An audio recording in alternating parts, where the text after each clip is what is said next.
Como obter sucesso na obra de Deus. Vamos então ler o texto onde Deus colocou diante de nós as condições para qualquer obra feita para Ele ter sucesso. Esse texto é o bem conhecido texto de Josué, capítulo 1, de 1 a 9. Sucedeu, depois da morte de Moisés, servo do Senhor, que este falou a Josué, filho de Num, servo de Moisés, dizendo: Moisés, meu servo é morto, dispõe-te agora, passa esse Jordão, tu e todo este povo, a terra que eu dou aos filhos de Israel. Todo lugar que pisar a planta do vosso pé, vos tenho dado, como eu disse a Moisés. Desde o deserto e o Líbano, até o grande rio, o rio Eufrate, toda a terra dos heteus, até o mar grande, para o poente do sol será o vosso limite. Ninguém te poderá resistir todos os dias da tua vida. Como fui com Moisés, assim serei contigo, não te deixarei, nem te desampararei. Sê forte e corajoso, porque tu farás este povo herdar a terra que sob juramento prometi dar a seus pais. Então, somente ser forte e muito corajoso, para teres o cuidado de fazer segundo toda a lei que Moisés, meu servo, te ordenou. Dela não te desvie, nem para a direita, nem para a esquerda, para que seja bem-sucedido por onde quer que andares. Não cesse de falar deste livro da lei. Antes, medita nele dia e noite, para que tenhas o cuidado de fazer segundo tudo quanto nele está escrito. Então, farás prosperar o teu caminho e será bem-sucedido. Não te mandei eu? Ser forte e corajoso. Não temas, nem te espantes, porque o Senhor teu Deus é contigo por onde quer que andares. Amém. Como obter sucesso na obra de Deus? Após 40 anos de peregrinação, a geração que saiu do Egito ficou sepultada no deserto. O escritor aos Hebreus nos diz que eles não puderam entrar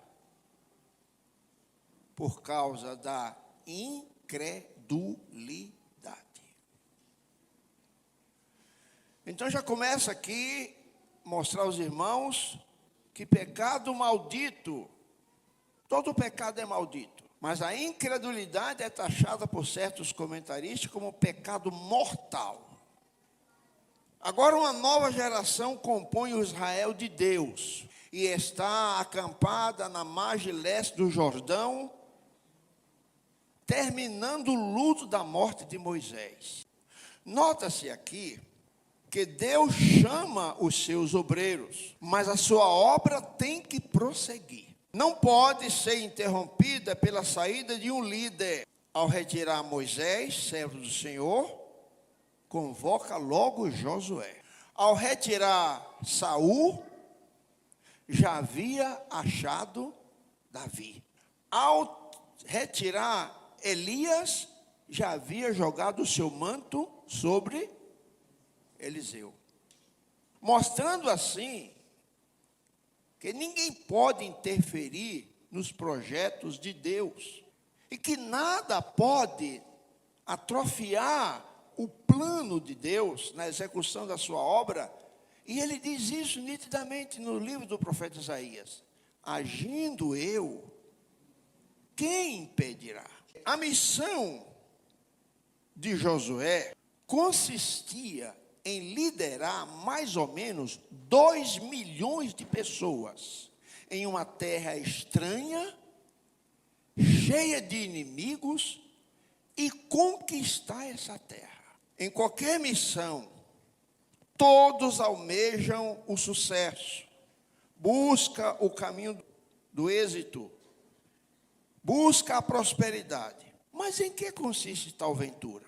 Como é que uma obra tem sucesso? Em uma boa administração, na capacidade intelectual do seu líder, na posição social, no poder aquisitivo.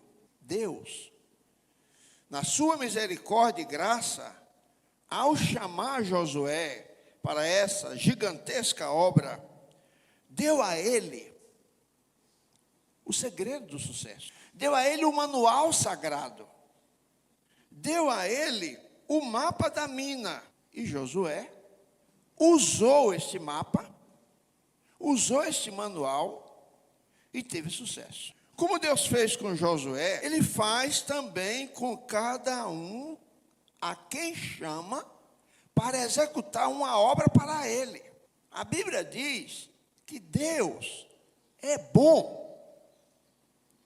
E a gente entende isso com clareza porque Deus chama a pessoa, dá a obra para a pessoa fazer e capacita a pessoa para a pessoa fazer. Todo o nosso problema é que nós não gostamos de seguir a rota traçada por Deus. No texto que foi lido, nós encontramos as condições estabelecidas por Deus para o sucesso de qualquer obra. E iniciando, nós temos aí, em primeiro lugar, que para se ter sucesso na obra de Deus, primeiro precisa compreender o propósito de Deus. É preciso compreender para que foi que Deus me chamou. Senão você não vai entender nada. Está aí no versículo 2. Levanta-te agora, passa esse Jordão, aposta-te da terra que eu dou aos filhos de Israel. Aí está nitidamente o projeto de Deus, a vontade de Deus. Você precisa saber para que foi que Deus lhe chamou. Para você meter a mão na massa. O chamado de Deus não admite dúvida. Você já pensou um funcionário? Ele é fichado numa empresa, então ele entra na fábrica, primeiro dia de serviço, quando chega lá, ele não sabe o que ele foi fazer ali. O que é que vai acontecer? Então você precisa compreender para que Deus lhe chamou. Para que você tenha sucesso na obra. O chamado de Deus não admite dúvida. Precisamos estar convictos da missão para a qual Deus nos chamou. O que queres que eu faça? Da resposta a esta pergunta depende do sucesso de qualquer obra. E foi esta a primeira pergunta feita por Saulo de Tarso, caído no caminho de Damasco. Quem é que não lembra disso? Caído, ele disse: Senhor, que queres que eu faça? E Atos 9, verso 5, e no versículo 15 de Atos 9, foi revelado a ele o que Deus queria que ele fizesse, que era levar o seu nome perante os reis, perante os gentios e perante os filhos de Israel. E escrevendo aos Gálatas 1, 16 e 17, ele diz assim: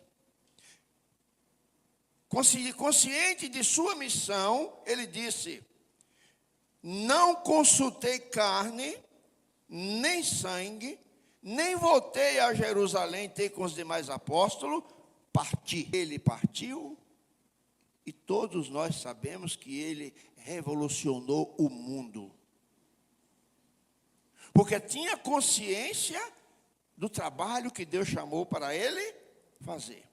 O homem convicto de sua missão em qualquer empreendimento, caminha tranquilo e faz a obra, é bem sucedido. E aqui cabe uma aplicação para nós.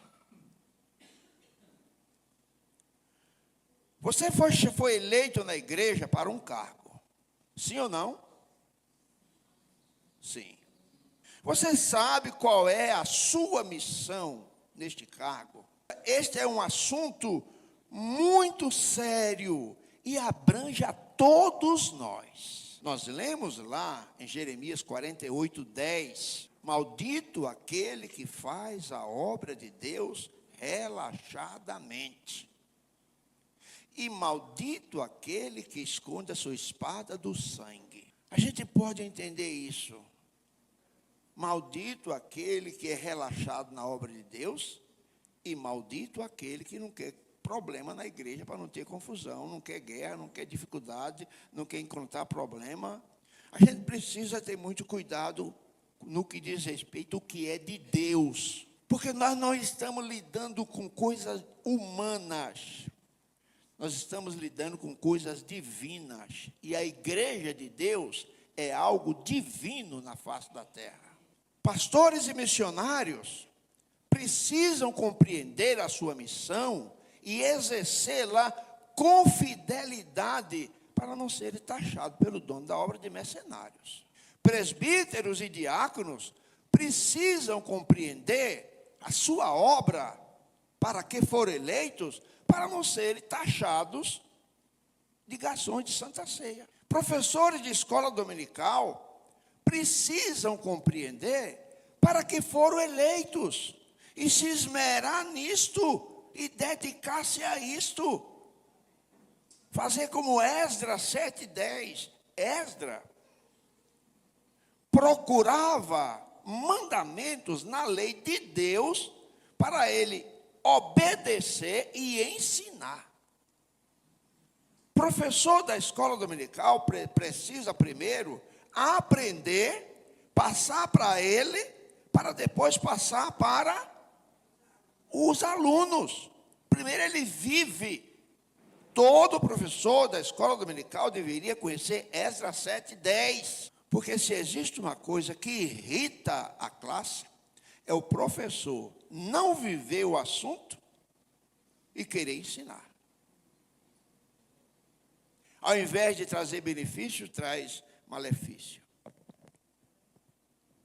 Presidentes de departamentos precisam conhecer a sua missão para não serem chamados de espantalhos. Ou seja, uma coisa inútil, sem valor nenhum. Membros de igreja precisam entender qual é a sua missão no corpo de Cristo, para não ser considerado como parasitas. Todo membro tem uma função. E você precisa saber qual é a sua função neste corpo, para ele funcionar bem.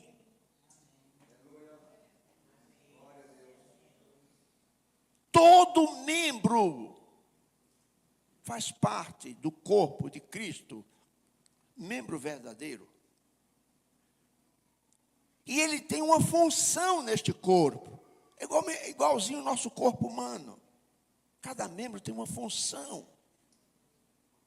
E eles devem funcionar harmonicamente, sem conflitos, sem contendas, sem ciúmes, sem inveja.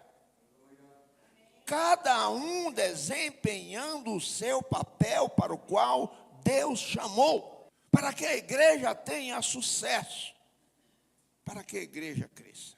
E então, você sabe qual é a sua missão no cargo que exerce? Está desempenhando com fidelidade e amor? Procure saber qual é o seu papel e mãos à obra. Lembrando dos ensinos do Senhor Jesus. Parábola dos talentos, Mateus 25, diz que ele chamou os seus servos, confiou-lhe a sua obra, entregou a cada um conforme a sua capacidade e ausentou-se. Muito tempo depois ele voltou e pediu conta. Recebemos de Deus uma missão no corpo de Cristo e ele vai voltar a pedir conta desta função que ele nos deu. E a gente sabe ali que a uns ele deu 5, a outro ele deu 2, a outro ele deu 1, e cada um desempenhou conforme a sua capacidade. O que recebeu 1, enterrou, e ali nós temos uma pessoa condenada por não fazer nada. Uma pessoa condenada por não fazer nada, porque ela parasita no corpo de Cristo como um parasita. Para uma igreja ter sucesso, ela precisa compreender o propósito para o qual ela foi chamada.